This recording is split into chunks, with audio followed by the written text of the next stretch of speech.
اور ہم نے انسان کو جسے اس کی ماں تکلیف پر تکلیف سہ کر پیٹ میں اٹھائے رکھتی ہے، پھر اس کو دودھ پلاتی ہے اور آخر کار 2 برس میں اس کا دودھ چھڑانا ہوتا ہے، میں نے تاکید کی ہے کہ میرا بھی شکر کرتا رہے اور اپنے ماں باپ کا بھی، کہ تم کو میری ہی طرف لوٹ کر آنا ہے۔ اور اگر وہ دونوں تجھ پر زور ڈالیں کہ تو میرے ساتھ کسی ایسی چیز کو شریک کرے جس کا تجھے کچھ بھی علم نہیں، تو ان کا کہا نہ ماننا، ہاں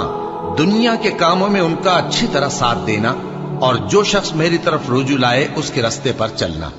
پھر تم کو میری طرف لوٹ کر آنا ہے، تو جو کام تم کرتے رہے ہو سب سے تم کو آگاہ کر دوں گا۔ اور ہم نے انسان کو اس کے والدین کے ساتھ بھلائی کرنے کا حکم دیا، اس کی ماں نے اس کو تکلیف سے پیٹ میں رکھا اور تکلیف ہی سے جنا، اور اس کا پیٹ میں رہنا اور دودھ چھڑانا 2.5 برس میں ہوتا ہے، یہاں تک کہ جب وہ پختہ عمر کو پہنچ جاتا ہے اور 40 برس کا ہو جاتا ہے تو کہتا ہے کہ اے میرے پروردگار، مجھے توفیق دے کہ تو نے جو احسان مجھ پر اور میرے ماں باپ پر کیے ہیں ان کا شکر گزار بنوں،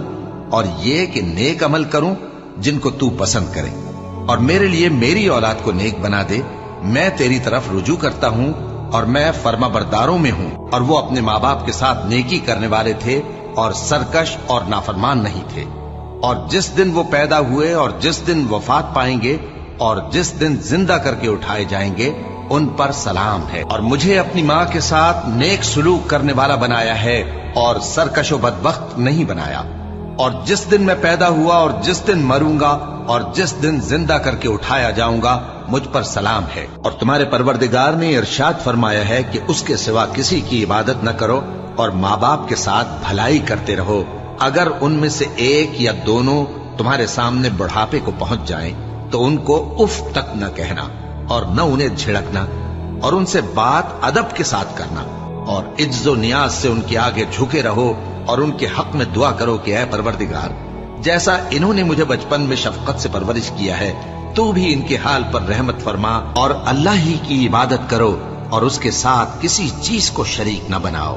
اور ماں باپ اور قرابت والوں اور یتیموں اور ناداروں اور رشتہ دار ہمسایوں اور اجنبی ہمسایوں اور پاس بیٹھنے والوں اور مسافروں اور جو لوگ تمہارے قبضے میں ہوں سب کے ساتھ حسن سلوک کرو، بے شک اللہ تکبر کرنے والے، بڑائی مارنے والے کو دوست نہیں رکھتا۔ اور جس شخص نے اپنے ماں باپ سے کہا کہ میں تم سے بیزار ہوں، کیا تم مجھے یہ بتاتے ہو کہ میں زمین سے نکالا جاؤں گا، حالانکہ بہت سی قومیں مجھ سے پہلے گزر چکی ہیں؟ اور وہ دونوں اللہ کی جناب میں فریاد کرتے ہوئے کہتے تھے کہ کمبخت، ایمان لا، اللہ کا وعدہ سچا ہے۔ تو کہنے لگا یہ تو پہلے لوگوں کی کہانیاں ہیں،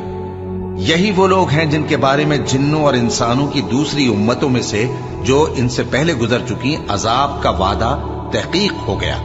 بے شک وہ نقصان اٹھانے والے تھے۔ اے میرے پروردگار، مجھ کو اور میرے ماں باپ کو اور جو ایمان لا کر میرے گھر میں آئے اس کو اور تمام ایمان والے مردوں اور ایمان والی عورتوں کو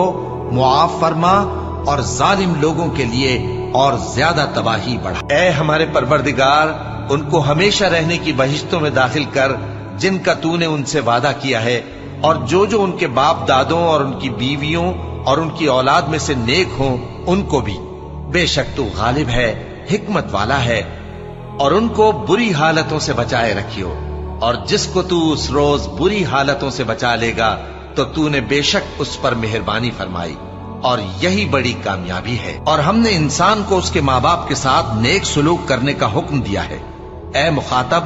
اگر تیرے ماں باپ تجھے مجبور کریں کہ تو میرے ساتھ کسی کو شریک بنائے جس کی حقیقت کی تجھے واقفیت نہیں، تو ان کا کہا نہ مانیو۔ تم سب کو میری طرف لوٹ کر آنا ہے، پھر جو کچھ تم کرتے تھے میں تم کو جتا دوں گا۔ اور جو لوگ ایمان لائے اور نیک عمل کرتے رہے ان کو ہم نیک لوگوں میں داخل کریں گے۔ اے پروردگار، مجھے توفیق عنایت کر کہ جو احسان تو نے مجھ پر اور میرے ماں باپ پر کیے ہیں ان کا شکر کروں، اور ایسے نیک کام کروں کہ تو ان سے خوش ہو جائے، اور مجھے اپنی رحمت سے اپنے نیک بندوں میں داخل فرما۔ اے یحییٰ، ہماری کتاب کو مضبوطی سے تھامے رہو۔